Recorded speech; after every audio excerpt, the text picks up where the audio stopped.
어떻게 정말 평범했던 사람들이 역사상 가장 끔찍한 일에 동참하게 될 수 있었을까요? 참 어렵고 무거운 질문이죠. 그런데 그 답이 의외의 곳에 있을지도 모릅니다. 바로 이야기의 힘인데요.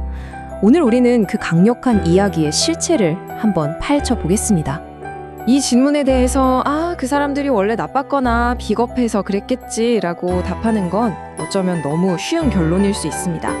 진짜 본질을 이해하려면 우리는 한 걸음 더 깊이 들어가 봐야 해요. 어떻게 이야기라는 것이 현실을 바꾸고 한 사회 전체의 도덕적인 나침판을 완전히 고장낼 수 있었는지를 말이죠. 자, 사건의 뿌리를 제대로 이해하려면요. 나치가 등장하기 훨씬 오래전부터 독일 사회에 아주 깊숙이 자리 잡고 있던 어떤 강력한 이야기를 먼저 알아야 합니다. 딥스토리라는 말이 조금 생소하게 들릴 수도 있는데요. 이게 정말 중요합니다. 이건 사실이나 팩트에 관한 이야기가 아니에요. 그보다 훨씬 깊은 감정에 관한 거죠. 머리가 아니라 가슴으로 믿게 되는, 우리는 원래 이런 사람이야 라고 느끼게 만드는 그런 근원적인 이야기라고 할 수 있습니다. 수세대에 걸쳐서 독일 문화는 이 세 가지 기둥 위에 세워져 있었습니다. 바로 금년, 복종, 그리고 국가에 대한 봉사죠. 이런 가치들이 독일인의 정체성 가장 깊은 곳에 의무라는 단어를 아주 단단하게 새겨 넣었던 겁니다. 그러니까 이게 핵심입니다. 많은 독일인들에게 국가의 명령을 거부한다는 건 그냥 규칙을 어기는 수준이 아니었어요. 이건 자기 자신의 존재 이유, 즉 의무 수행자라는 정체성을 부정하는 심각한 도덕적 실패처럼 느껴졌다는 거죠. 의무를 다하는 것, 그게 바로 착하게 사는 길이었던 겁니다. 그런데 말이죠. 이렇게나 강력했던 의무의 이야기가 어느 순간 산산조각이 나버립니다. 그러면서 그 자리에는 아주 위험한 공백이 생겨나게 되죠. 대체 무슨 일이 있었던 걸까요? 1차 세계대전에서의 충격적인 패배, 이게 모든 걸 바꿔놨습니다. 독일인들이 굳게 믿어왔던 자부심과 의무의 이야기가 더 이상 통하지 않게 된 거죠. 말 그대로 사회 전체가 정체성의 진공 상태, 즉 서사적 공백에 빠져버린 겁니다. 사람들은 우리는 이제 누구지, 뭘 믿고 살아야 하지? 라며 새로운 이야기를 간절히 원하게 됐죠. 바로 그 텅 빈 공간, 그 갈증을 히틀러가 기가 막히게 파고들었습니다. 근데 그가 완전히 새로운 이야기를 만들어낸 게 아니에요. 아주 교묘하게도 이미 독일인들 마음속 깊은 곳에 있던 바로 그 의무라는 감정을 가로채서 자신의 가장 강력한 무기로 삼은 겁니다. 그가 기존의 의무 서사를 비트는 방식은 정말 소름 돋을 정도로 치밀했습니다. 첫째, 우리가 진 건 내부의 배신자들 때문이다라며 분노의 대상을 안으로 돌렸고요. 둘째, 그 배신자가 바로 유대인이라며 명확한 희생양을 지목했죠. 그리고 마지막으로 그들만 제거하면 모든 문제가 해결되고 위대한 독일이 돌아올 거라는 달콤한 환상을 약속했습니다. 결국 이렇게 된 겁니다. 국가와 법에 대한 의무가 총통이라는 한 개인에 대한 무조건적인 복종으로 대체되어 버린 거죠. 이것이야말로 독일 사회의 도덕적 지형을 근본적으로 뒤바꿔버린 결정적인 순간이었습니다. 자, 그렇다면 이 무섭게 뒤틀린 이야기가 어떻게 수백만 평범한 사람들의 구체적인 행동으로까지 이어졌을까요?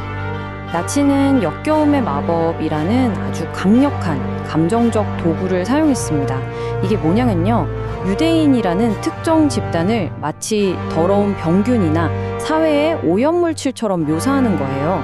이렇게 되면 그들을 제거하는 건 끔찍한 범죄가 아니라 사회를 깨끗하게 만드는 청소나 정화 작업처럼 느껴지게 되는 거죠. 정말 무서운 심리 전략입니다. 이 슬라이드를 보면 정말 많은 생각이 듭니다. 효율성, 성실함, 우리가 보통 좋게 생각하는 이런 가치들이 어떻게 왜곡될 수 있는지를 보여주거든요. 수많은 공무원들은 그저 열차 시간표를 짜고 서류 작업을 했을 뿐입니다. 그들은 자신들의 일이 살인을 돕는 일이라고 생각하지 않았어요.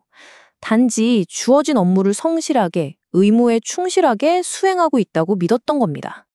전쟁이 끝났습니다.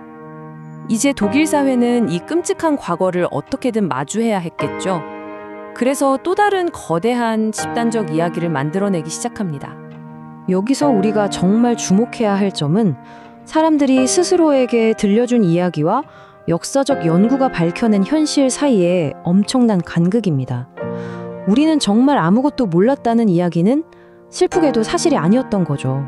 이미 많은 소문이 퍼져 있었고 상당수가 무슨 일이 벌어지는지 어렴풋이 알고 있었습니다. 결국 이 몰랐다라는 이야기는 일종의 방어 기제와 같은 것이었습니다. 한 사회가 과거의 끔찍한 진실을 온전히 마주하는 고통을 피하고 어떻게든 앞으로 나아가기 위해 만들어낸 집단적 책임 회피의 서사였던 셈이죠. 수십 년 동안 이런 침묵이 계속됐습니다. 그러다가 바로 이해 1979년에 이 단단했던 침묵의 벽에 균열을 내는 아주 중요한 사건이 하나 터집니다. 바로 미국에서 만든 TV 드라마 홀로코스트가 독일에 방영된 건데요. 이 드라마가 왜 그렇게 중요했냐면 역사상 처음으로 이야기의 주인공을 가해자가 아닌 희생자의 관점에 맞췄기 때문입니다.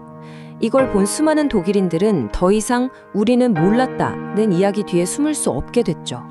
비로소 희생자의 고통에 초점을 맞춘 새로운 이야기가 힘을 얻기 시작한 겁니다. 자, 그렇다면 이 길고 무거운 이야기에서 우리가 얻어야 할 핵심적인 교훈은 대체 뭘까요? 이 과거의 역사가 오늘을 사는 우리에게 왜 그렇게 중요한 걸까요? 결국 이야기는 그냥 재미로 듣고 흘려버리는 게 아닙니다. 우리의 현실을 만들고 무엇이 옳고 그른지를 정의하는 정말 강력한 힘이죠. 누가 우리 편이고 누가 적인지, 무엇이 정당화될 수 있는지를 결정하는 것, 그게 바로 이야기입니다. 세상을 설명하는 도구를 넘어서 세상을 만들어내는 힘, 그 자체인 셈이죠. 그래서 마지막으로 이 질문을 던지고 싶습니다. 이건 단지 과거에 대한 질문이 아닙니다. 바로 지금 여러분의 세계를 형성하고 있는 이야기는 과연 무엇인가요? 그리고 그 이야기는 우리를 어디로 이끌고 있을까요? 우리 시대를 살아가는 우리 모두가 한 번쯤 깊이 성찰해봐야 할 가장 중요한 질문이 아닐까 생각합니다.